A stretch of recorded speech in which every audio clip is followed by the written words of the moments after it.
station, cioè il luogo dove i bambini vengono accolti, e dietro c'è una sala per gli insegnanti. Tutte le aule hanno, il controllo acustico dello spazio è stato particolarmente, diciamo, accurato, e tutte le aule hanno certificature acustiche, comprese questo spazio qui. Sulla destra vedete la palestra, che ancora non è terminata per un problema che non è dipeso dal cantiere, ma perché per problemi di acquedotto comunale, eccetera, e quindi non era possibile posare il pavimento, che comunque sarà invece un pavimento totalmente in legno. Questa è la palestra regolamentare, che ha le sue uscite di sicurezza verso fuori, e dove verranno piantate poi delle eriche colorate, per cui il fondo di questa palestra sarà ancora una finestra colorata. Sarà omologata? Sarà omologata, sì, è una palestra regolamentare. Fate domande. Qui al piano terra ci sono tutte le aule del primo ciclo, cioè i bambini più piccoli, per cui non è necessario andare al primo piano e quindi fare delle scale che sono forse un pochino più pericolose. Al piano di sotto c'è l'ingresso per la palestra, con gli spogliatoi della palestra, che magari guardiamo alla fine della visita. Come sono fatte le aule? Ecco, questo è un modello abbastanza nuovo, anzi direi nuovissimo, di organizzazione dello spazio. Cioè le aule non hanno i muri. In realtà i bambini stanno seduti e stanno concentrati. Quando sono seduti guarderanno la maestra o l'esterno in qualche modo.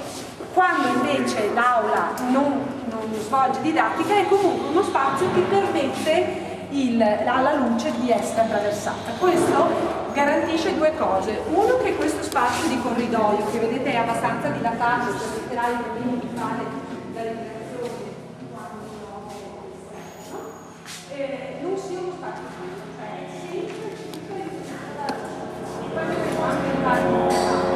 questo lavoro è stato fatto inclinando, è stato a prendersi comunque la luce naturale dai terrapieni, che sono il disegno del giardino.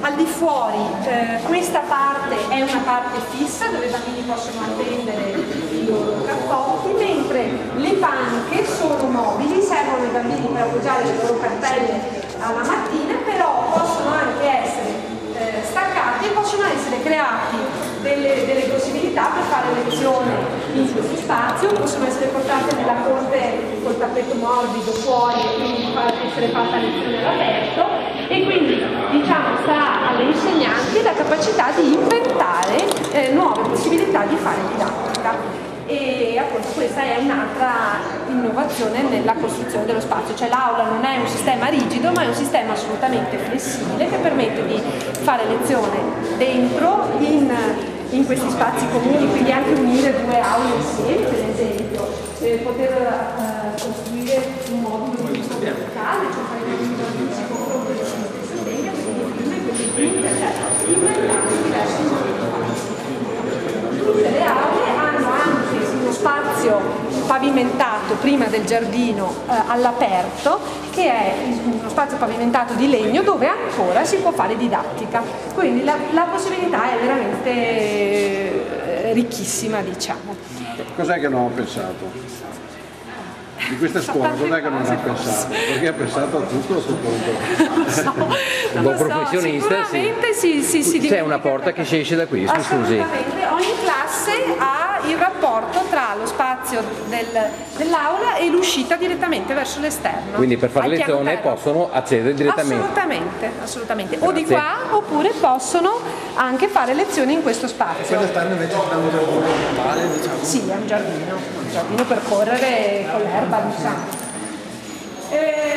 Quella che vedete dal fronte opposto è la mensa. Per tutto il Veneto il cibo è ancora un fatto secondo noi molto importante, quindi nelle nostre scuole noi tentiamo sempre di poter dare il più bello spazio possibile, poi la vediamo, a questo spazio della mensa, cioè che sia accogliente, che si possa eventualmente anche portare i tavoli fuori. Infatti vedete che ci sono 4 porte che danno direttamente sullo spazio esterno, e quindi si possa anche costruire dei banchetti all'aperto. Non so se nella didattica fosse compresa qualche possibilità di cucina, i bambini potrebbero, magari ripeto, inventando nuove possibilità per... Mi scusi, c'è la cucina? No, c'è un preporzionamento, però per l'insegnante basta un microonde. In alcune scuole nordiche la cucina è uno degli eventi del fare didattica, ecco, soprattutto per le scuole elementari, che i bambini sono un pochino più grandi e quindi non si scottano, sì. Sentite che morbido questo pavimento. Ecco, secondo noi è abbastanza divertente il fatto che i bambini possano correre e se cadono non succede assolutamente niente, perché è come stare in una moquette, però di fatto cosa c'è? C'è una stanza a cielo aperto, cioè si vede il cielo, si vedono gli uccelli passare, quindi è un'altra possibilità, è come avere un grande salone da usare in maniera liberale. Tutti quelli che vedete, queste vetrate sono tutte l'illuminazione dei corridoi, sia al piano sopra che al piano sopra, perché anche al piano sopra lo spazio è sempre distribuito, che le aule guardano a sud e quindi beneficano, cioè hanno beneficio del migliore apporto solare, diciamo del diretto del sole. Ovviamente poi vediamo che tende all'esterno riparano invece dalla luce diretta. Una cosa divertente è anche che anche i bagni sono direttamente illuminati dall'esterno, come se anche loro fossero uno spazio pubblico. Li vedete poi dal portico, ma magari andiamo a vedere. Una cosa importante, la grafica delle aule, e adesso ne chiudiamo una così magari la vediamo, è stata... delle porte, è stata curata da un importantissimo grafico che è stato il direttore di Abitare per molti anni, che è l'architetto Italo Lupi di Milano. Questa, i bagni che adesso vedremo, la mensa e una serie di altre cose.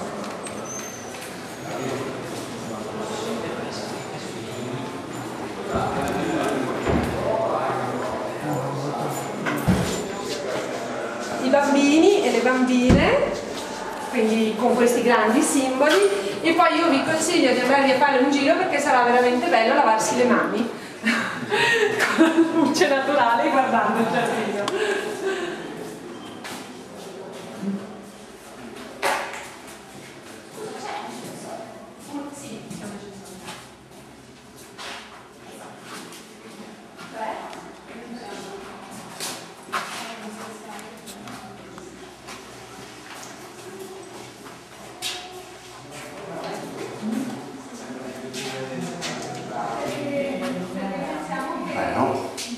Bello, bellissimo, incredibile, incredibile. Si rovina bene, mentre altri materiali tipo la plastica, la plastica, se li graffi restano graffiati, il legno puoi sempre tirarlo con un po' di cera e ritorna normale. E soprattutto è un materiale caldo che i bambini hanno piacere di toccare, e comunque è un materiale molto resistente, è sempre consigliato per gli arredi e sono materiali, diciamo, i serramenti in legno sono dei materiali tra virgolette tradizionali, cioè questa scuola, che pure sembra molto moderna, in realtà utilizza in modo contemporaneo quei materiali che noi troviamo nel nostro territorio, perché vedete tutti i serramenti sono in legno, tutte le strutture sono in legno, quindi pensiamo che sia giusto coniugare la tradizione specifica. Se la guardiamo dall'esterno sembra quasi una barchessa, un portico, no? Però in realtà è studiata come... sì. Quasi un chiosco. Questo è un chiosco sicuramente, era il luogo tradizionale dove si faceva educazione una volta. Questa è la camera, questa sì, infatti, perché ci sono le colonne.